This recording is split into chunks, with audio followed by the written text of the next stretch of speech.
contente de se retrouver. Et je vous présente Olivier Molin, qui est donc l'auteur d'En attendant le roi du monde. Vous l'avez tous lu, je pense, ou presque. Et voilà, il est là pour répondre à vos questions, ou simplement pour entendre vos louanges, ou ce que vous avez aimé, ou ce que vous n'avez pas aimé. C'est donc un premier roman. Et bon, moi, si je l'ai choisi, évidemment, c'est parce que je l'ai beaucoup aimé, que j'espère qu'il y en aura beaucoup d'autres à la suite. Tout de suite, une question à Olivier Molin. Étant donné que c'est un premier roman, c'est la question classique. Comment est née l'idée de ce livre? Alors, bonsoir, tout d'abord, merci de m'avoir invité ce soir. Alors, comment est née l'idée de ce livre? Elle est née, elle a mûri assez longtemps. Elle est née il y a assez longtemps. Elle est née lors d'un séjour que j'ai effectué au Portugal, à Lisbonne, en 97 ou 98. Et elle est née à ce moment-là. C'est-à-dire que j'ai rencontré à Lisbonne un garçon qui était grutier. Qui n'a rien à voir avec Lucien, on vous rassure tout de suite. Il était grutier simplement, qui était peintre aussi. Il peignait les tableaux, il était grutier. Il était français. Et ça s'arrête là, je l'ai vu très peu à Lisbonne. Enfin, l'idée m'est venue comme ça de faire une sorte d'épopée qui se passerait à Lisbonne. Et je trouvais que la ville se prêtait bien à tous ces personnages que je voulais complètement paumés, mais en même temps complètement tournés vers les étoiles. Et je pensais que la ville se prêtait bien à une sorte d'origine surnaturelle. Voilà, donc c'est né comme ça. Et après, ça a mûri longtemps, rentré à Paris. Et puis, je l'ai écrit un beau jour, assez vite. Je me suis un peu documenté avant, quand même. Oui, parce que je suppose que vous n'avez jamais travaillé sur une grue. Jamais, non, jamais travaillé sur une grue, non. Ça a été la partie d'ailleurs du chantier, a été la partie la plus pénible. Parce que j'ai dû me taper une vingtaine de magazines qui s'appelle Chantier de France. Si vous connaissez, je vous découvre la lecture.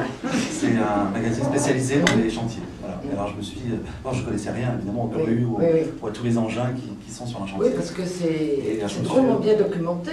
Bon, j'ai pas essayé de vérifier si c'était juste. Hein, mais... Alors, il paraît, on m'a dit, un ingénieur m'a dit, qu'il y avait une petite erreur, c'est-à-dire qu'il y a des machines qui se côtoient et qui ne devraient pas se côtoyer.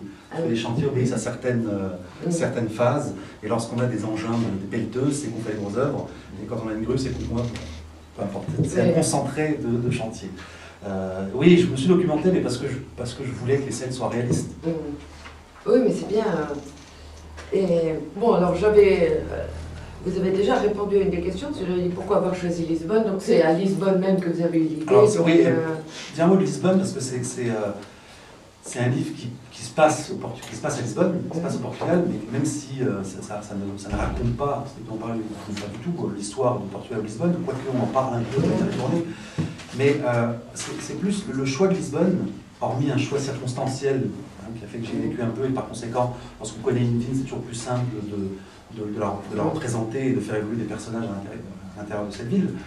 Mais il y a aussi une raison plus fondamentale, à la limite, c'est que Lisbonne, ce que je viens de dire avant, se prêtait à ça, parce qu'à mon sens, la vision que j'ai du Portugal, l'image que j'ai du Portugal, c'est un pays assez tragique.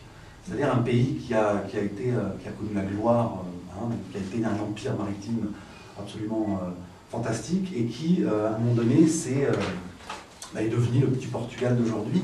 Et je pense que dans la conscience portugaise, il y a quand même, il y a terriblement ça. Évidemment, on retrouve dans le fado, on retrouve dans toute une certaine nostalgie de la grandeur. Et puis alors, notamment aussi, dans ce messianisme qui parcourt l'histoire portugaise, et notamment la conscience portugaise, et ce qu'on appelle le sébastianisme, qui est le roi caché, c'est-à-dire ce roi qui reviendra à un moment donné et qui sauvera l'humanité. Et donc tout ça, alors il y a dans ce livre des allusions à ce roi caché, même si je ne l'ai pas développé de manière, et volontairement d'ailleurs. J'ai placé un autre messianisme à la place de ce messianisme portugais, mais je trouvais donc que Lisbonne se prêtait bien à ça, se prêtait bien à un peu une ville comme ça où les gens sont en attente d'un événement qui changera, un événement mythique évidemment, qui changera l'ordre des choses et qui ramènera une espèce de grandeur passée, même si elle est complètement mythifiée et complètement utopique finalement.